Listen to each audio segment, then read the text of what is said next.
ఒక కథ ఒకటి చెబుతాను, సరదాగా వచ్చింది కాబట్టి. ఒక పొలంలోకి వెళ్ళి ఒక అతను చూపించే ఈ పొలం అంతా నాదే అని పెన్సిల్కి తీసుకెళ్ళి చూపిస్తున్నాడంట. ఆ, పొలంలో నుంచి పక్క నవ్విందంట లేచి మూల నుంచి పొలం. ఆ. అప్పుడు ఎవరు నవ్వుతున్నావు అన్నాడంట. ఏం లేదు, ఆ పొలం నుంచి ఒక లేచి అలా మీ ముత్తాత కూడా ఇది నాదే అన్నాడు. లేడు మీ తాత అన్నాడు, అన్నాడు, లేడు మీ నాన్న అన్నాడు. లేడు, నువ్వు అన్నావు అందుకు నవ్వు వచ్చింది. అద్భుతం.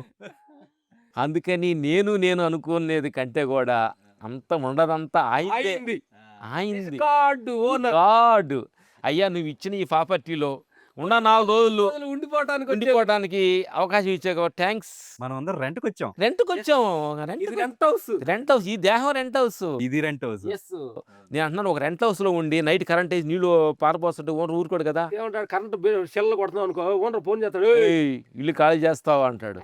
అట్లే ఈ దేహం లోపల ఆల్కహాలు, స్మోకింగ్, మిడ్ నైట్ బిర్యానీలు అన్ని కుక్కితే ఓనర్ అంటాడు, ఊరు మనం అనిపించే ఎక్కువ వెళ్తున్నావు, టూ మచ్ వాడుతున్నావు, తొందరగా ఇల్లు ఖాళీ చేయాల్సి వస్తుంది. ఎగ్జాంపుల్ అదిరిపోయింది మాస్టర్, అదిరింది ఎగ్జాంపుల్.